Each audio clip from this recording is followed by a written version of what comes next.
Budget দেখুন, বাজেটে সরকার সরকারি কর্মচারীদের একটা যে দীর্ঘদিনের বঞ্চনার ডিএ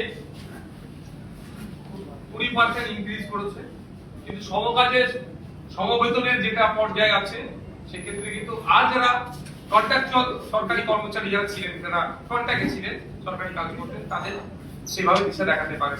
কিন্তু এই সরকার যখন বিরোধী দলের আসনে ছিল, তারা বলেছিলেন ক্ষমতায় আসলে কেন্দ্রীয় সমহারে ডিএর ব্যবস্থা করা হবে, সেটা দিয়ে আজকে ব্যর্থ।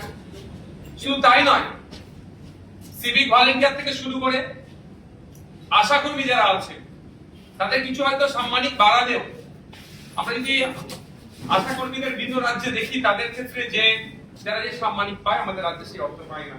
এবং সিভিক ভলেন্টিয়াররা কোনো অংশে একটা কনস্টেবলের থেকে কম কাজ করে না, তাদের যে সাম্মানিক বাড়ানো হচ্ছে সেটা আমাদের কাছে কম হচ্ছে। দীঘায় যখন জগন্নাথ মন্দির বা জগন্নাথ ধাম বা নিউ টাউনে বিগত সরকার যে দুর্গাঙ্গন করার পরিকল্পনা নিচ্ছিল, বর্তমান যারা শাসকে আছে তারা তখন বিরোধীরা আসনে ছিল, তখন তারা বলেছিল যে রাষ্ট্রীয় টাকা বা জনগণের ট্যাক্সের টাকা থেকে এই ধরনের ধর্মকর্ম কাজ করা যায় না।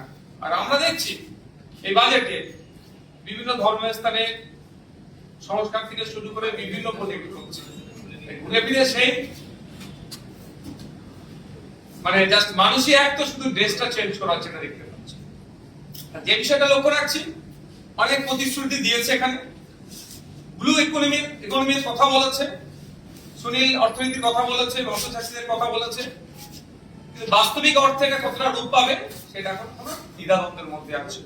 কারণ আমরা দেখেছি অলরেডি সমতলে যেভাবে দু একটা শিল্পপতি গোষ্ঠী কন্ট্রোল করছে, এই ব্লু অর্থনীতির কথা চাপিয়ে সুনীল অর্থনীতির কথা বলে এবারে কি জলটাকেও দখল নেবে, সেই দুটো একটা কোম্পানিকে বরাদ দিয়ে সবটাই কন্ট্রোল নেবে না।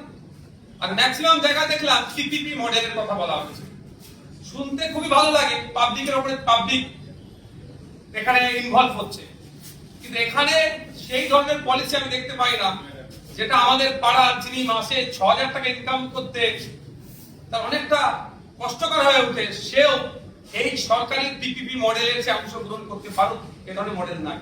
পিপিপি বললেও সেই নির্দিষ্ট কয়েকটা শিল্পপতি গোষ্ঠীদের জন্য হয়তো মানে কথা হচ্ছে, অনেক এখানে প্রতিশ্রুতি হচ্ছে। সর্বোপরি যেটা আমি আগে থেকে উপলব্ধি করেছিলাম সারা দেশের পরিস্থিতি দেখে, সংখ্যালঘুদের ক্ষেত্রে যে বরাদ্দ ছিল সেটাকে কাট করা হচ্ছে, প্রায় ৩,০০০ কোটি টাকা কাট করা হয়েছে। এখন দেখার বিষয়, যেটা বরাদ্দ হয়েছে প্রথমত বলি সেটা ১০০% কাজ করে কি করে না। দ্বিতীয় কথা হচ্ছে, সংখ্যালঘুদের ক্ষেত্রে বা মাইনরিটি ডিপার্টমেন্টে শুধু মুসলিমদের জন্য নয়, আরো যে সংখ্যালঘু সম্প্রদায়ের মানুষজন আছে তাদের সাথেও কিন্তু এই বঞ্চনা করা হচ্ছে। এদিকে এদের সরকারের স্লোগান সবকা সাথ সবকা বিকাশ বললেও ভারতবর্ষের সংখ্যালঘু সম্প্রদায়কে ক্রমশ কোণঠাসা করা হচ্ছে, এটা তার জ্বলন্ত একটা প্রমাণ দিলেন। আগামী দিনে নিশ্চিতভাবে বাজেটের উপরে যখন বিস্তারিত বলার সুযোগ দেওয়া হবে, আপনাদের তো লাইভেরও সুযোগ আছে, সে বিষয়ে তখন চর্চা করব। তবে এতটুকু কথা বলবো, বিগত সরকারের দিক থেকে বর্তমান সরকারকে, বিগত সরকার যেটা ছিল তাকে দেখে শিক্ষা নেওয়া দরকার। ক্ষমতার দম্ভ দেখালে পরাজয় নিশ্চিত হবে, শুধু তাই নয়, পরাজয়ের পরে যে বিপর্যয় নেমে আসবে সেটা কিভাবে সহ্য করবে সেটা তাকে শিক্ষা নেওয়া দরকার।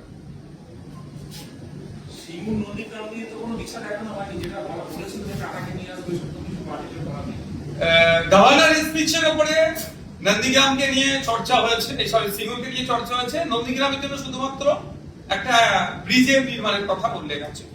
দেখুন, বিজেপির মুখ থেকে সিঙ্গুর শব্দটা যত কম আসবে আমার মনে হয় ততই ভালো, কারণ সিঙ্গুর থেকে টাটাদেরকে উচ্ছেদ করার যদি মুখস্থ হয়ে থাকে মমতা ব্যানার্জি, মুখ কিন্তু বিজেপি। আমরা দেখেছি আজ টাটা সিঙ্গুর থেকে বিতাড়িত হওয়ার ফলে পশ্চিমবাংলার শিল্পের সর্বনাশ হয়েছে। আমি বলেছিলাম যতদিন মমতা ব্যানার্জি পশ্চিমবাংলা থাকবে শিল্পপতিরা ইনভেস্ট করবে না, ওই বিশ্ববঙ্গ বাণিজ্য সম্মেলন হবে, খাবে দাবে চলে যাবে। এখনো পর্যন্ত সিঙ্গুরকে নিয়ে সে দিশা দেখাতে পারেনি। আর সর্বোপরি কোন মুখে দিশা দেখাবে? যারা টাটাকে তাড়িয়েছে তারা কিভাবে এটা দিশা দেখাতে পারে? অ্যাট এ গ্লান্স আপনার বাজেটটা কি মনে হচ্ছে? প্রথম দফায় দেখে ওটা হয়তো পড়াশোনা হয়, কিন্তু দেখে অ্যাট এ গ্লান্স আপনার কি মনে হয়? কিছু চমক আছে, কিছু চমক আছে। আর এই যে ব্যর্থতা এই বাজেটের মধ্যে আছে, ব্যর্থতা ঢাকা দেওয়ার একটাই জায়গা, সংখ্যালঘুদের ফান্ড কেটে দেওয়া হয়েছে, মুসলিমদের ফান্ড হিসাবে। ফলে যারা বিজেপি কে নিয়ে এসছে একটা অংশ, একটা হেভি অংশ তো ভোট দিয়ে নিয়ে এসছে এই রাজ্য সরকারের বিচারিতা অন্যায় অত্যাচারের বিরুদ্ধে, বিগত সরকারের। আর যে অংশের ভোটটা বিজেপি কে নিয়ে এসছে তারা দেখাবে যে মুসলিমদেরকে টাইট দেওয়া হচ্ছে, এটাতে চাপা দেওয়ার জন্যই সংখ্যালঘুদের ফান্ডে কাটা হয়েছে।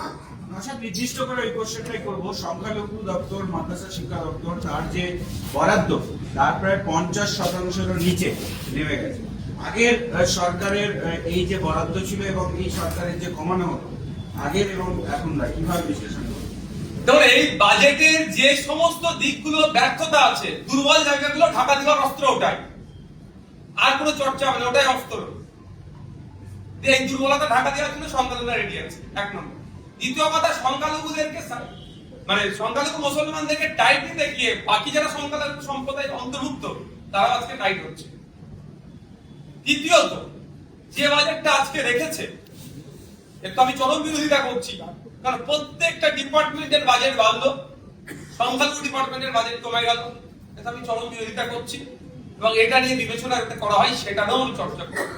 3 নম্বর যে বিষয় যেটা থাকছে সেটা হচ্ছে যে বাজেট বরাদ্দ হয়েছে সেটাও যদি 100% কাজ করে সেটাও কিন্তু উপরি পাওনা হবে। কারণ এটুকু আমি বলে দিই, লাস্ট ফিনান্সিয়াল ইয়ারে 5,500 কোটি টাকার উপরে সংখ্যালঘুদের স্বার্থে বরাদ্দ ছিল তৃণমূল পরিচালিত সরকারের।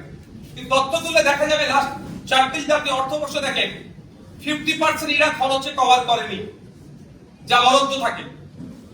শুধু তাই নয়, 20% মুসলিম যে ব্লকে বসবাস করে সেই ব্লকগুলোকে অ্যাজ মুসলিম ব্লক হিসেবে ট্রিট করিয়ে ওখানে স্কুল এডুকেশন সহ আনুষঙ্গিক ডিপার্টমেন্টে এই সংখ্যালঘু বিষয়ক মাদ্রাসা শিক্ষা দপ্তরের টাকাও খরচ করা হতো, অর্থাৎ টাকার ফান্ডের অপব্যবহার হতো। আমি আশা করব এই সরকারের কাছে যে ফান্ডের অপব্যবহার না হয়, মিসম্যানেজমেন্ট না হয়, যে ফান্ড যার জন্য বরাদ্দ হয়েছে হেড টু হেড সেটা খরচ করা হোক এবং এটা এই বৈষম্যের হাত থেকে, বঞ্চনার হাত থেকে বাংলার মানুষ সহ সংখ্যালঘুদেরকে মুক্ত দেওয়া হোক। কারণ গভর্নর স্যার তার স্পিচে বলছে আপনার ধর্মনিরপেক্ষতার চরিত্র বজায় রাখার কথা। যদি ওটাই হয় এবং প্রত্যেকটা ধর্ম জাত বর্ণের ঊর্ধ্বে গিয়ে একটা গুড গভর্নেন্স উপহার দেওয়ার কথা বলছে, তো এখানে নির্দিষ্ট করে সংখ্যালঘু সম্প্রদায় মুক্ত যারা আছে তাহলে সরকারের দ্বারাই তারা বৈষম্যের শিকার হচ্ছে। আর এই সরকার সংবিধানকে সামনে রেখে শপথ নিচ্ছে, আশা করবো সংবিধান সম্মত কাজ করবে। সংবিধান যে রাইটস গুলো দিয়েছে একজন সাধারণ নাগরিকের উপরে, একজন সংখ্যালঘুর উপরে, একজন এসটি এসসির উপরে, সেটা যাতে যথাযথ ফুলফিল হয় সেটা নজর রাখবে। বিজেপি বহুবার পরিযায়ী শ্রমিক নিয়ে অনেক সমালোচনা হচ্ছে আগের সরকারে, এই বাজেটে কি পরিযায়ী শ্রমিকদের নিয়ে কোনো দিশা দেখানো হয়েছে? এখানে নতুন কলকারখানা তৈরি হবে, কর্মসংস্থান তৈরি হবে পরিযায়ী শ্রমিকদেরকে ছাড়তে খাটাতে ওরা এখানে কাজ করবে, কিন্তু এখনই তো এটা সম্ভব নয়। আজকে বললি কালকে একটা এখানে কোম্পানি আসবে, শিল্পপতি গোষ্ঠী আসবে, ইনভেস্ট করলো, কালকেই সেটা হয়ে যায় না, সময় লাগে।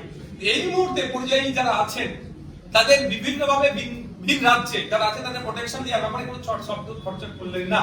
কিন্তু inter state migrant labour act আছে 1979, এক্সাক্ট সালটা মনে পড়ছে না, ইন্টার স্টেট মাইগ্রেন্ট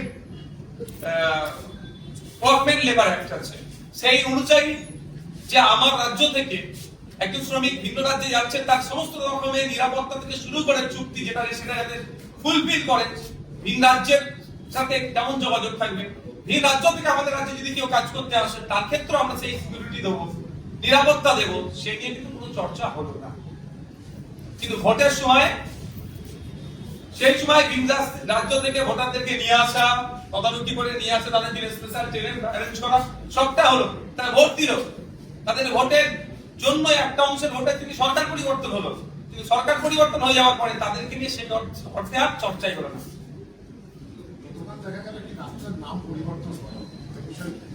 দেখো, যারা ডাস্টবিনের ইতিহাস না করে বাঁচতে চাইছে তাদের কাছ থেকে এর থেকে বেশি কিছু আর পাওয়া যায় না।